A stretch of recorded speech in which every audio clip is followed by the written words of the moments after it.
Here's Rondo. Green is out there with Kristich. And it's Rajon Rondo. Then there's Delonte West. And it's Pierce in at the 3. That's the 5 to begin the second quarter for the Celtics. Here is Outlaw. Pierce covering. And there's the 3-second violation.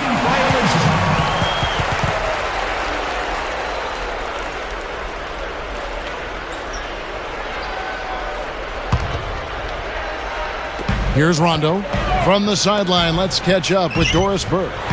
Well, Doc Rivers likes Jeff Green as a possible starter going forward. He felt like the Celtics had to make a change after the Heat and Bulls made trades to change and reshape their roster. Though it didn't work out last season, it sets them up to be younger and more athletic going forward. We'll see how it all plays out by season's end, guys. Thank you, Doris. With the Celtics stars aging, they need to get younger. And I think Green is going to be a good addition for them as they reload to try to make another title run in the future. This trade was criticized a little bit last year, but Green is a very talented player, and with a full season under his belt with Boston, I think he'll be much better. Guys, you know, the Nets have really struggled against everybody, but particularly against their neighbors in the Atlantic Division over the last couple of seasons. I mean, last season, they were actually the punching bag for that division. 3-13 within the division. Now Farmar. He feeds it to Petro. Excellent D there from Pierce. We talk about the Nets against the Atlantic, Clark. The same exact record the last 2 seasons. They can't get off that 3-13 record, huh? Well, it doesn't seem like it. No. Steve, but they've got you if they want to make some distance here in this division and in the conference. Well, considering that the Nets made a 12-game improvement in their overall win total, it's interesting that they couldn't make more inroads in the Atlantic. We'll see if they can move up the totem pole this season in their own division. Here's Outlaw. Shot is off. And the Celtics go with it the other way. Here's West.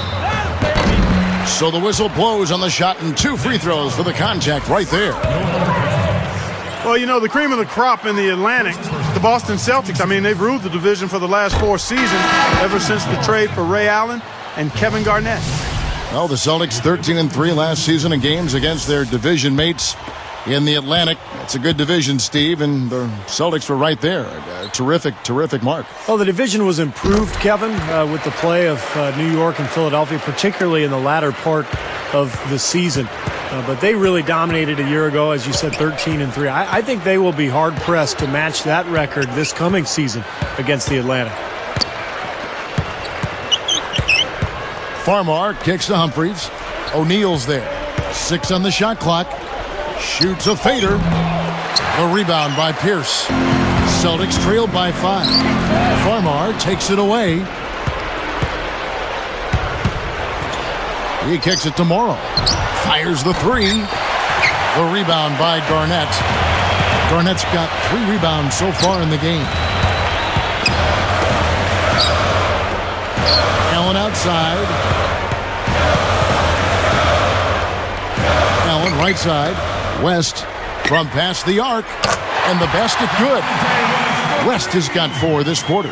They are absolutely stroking it from outside. I mean, textbook perfect. Good balance, nice high release, splash. Here's Vujacic. Humphries backing down. Battles through traffic and lays it in. And the Nets lead by 4. Boy, Kevin, how about the big jump Chris Humphries made in field goal shooting percentage from 44 for his 6-year career to last year's 53. Impressive. Goes up the baseline. That's good from Paul Pierce on the assist by West. Pierce has got his first basket. And first time out of the game called for New Jersey. Chris Humphries was efficient on the floor and off the floor. He's certainly a big part of the offensive efficiency for his New Jersey team. Steve learning to play within himself offensively. Yeah, he's become a much better player. Carlos Arroyo, he's checked in for the Celtics. And then for New Jersey, Joan Petro, he's checked in for Stephen Graham. Outlaw comes in for Sasha Vujacic. And Darren Williams is subbed in for Jordan Farmar. Here's Williams. From the post. Here's Morrow.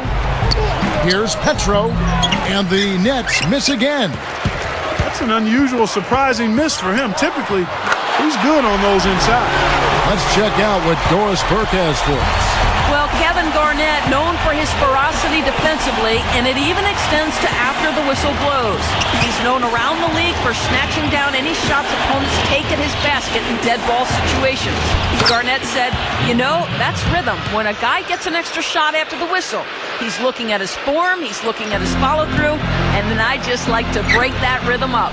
And in fact, the practice has caught on with other players. KG said they called that the Garnett. The game's passed on. I guess that's what I'm going to be remembered for, so that's a good thing. Guys?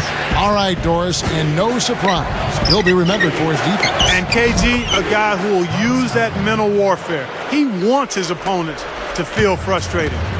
That's the motivation for him sometimes. Kicks to O'Neal.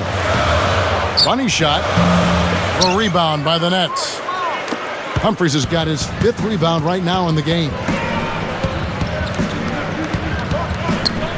Here's Morrow. Back to Williams. Here's Outlaw. The wing jumper off target. There's no getting around the simple fact that that's a shot he has to knock down. Fires a miraculous buzzer beater. Well, I love how he kept his cool there. Low stress, not a care in the world. You're right. Oh, man, with time running down, knowing that you need to hurry up and get that shot off, and you... Nothing brings out the cheer quite like NBA action. Merry Christmas, everybody, and welcome to HP's Halftime Report. I'm Damon Bruce, and we've hung our tinsel with care. The Nets are fighting for control so far. They've played gritty D and have been hauling in the defensive rebounds. Travis Outlaw is giving them a nice boost. He's got 6 points and has been pulling down some rebounds, too. On the other side, the Celtics looking pretty solid as well. They made a point of working the ball around. Great offensive teamwork. A good start for Paul Pierce. They aren't exactly eye-catching numbers, but don't be fooled. He's came to play, and he's leading them towards a victory in this one. A look at a pair of names we figured would be leading the way, neither putting up their normal averages. That's it here. Now let's send you back to Kevin, Steve, Clark, and Doris for the start of the third quarter.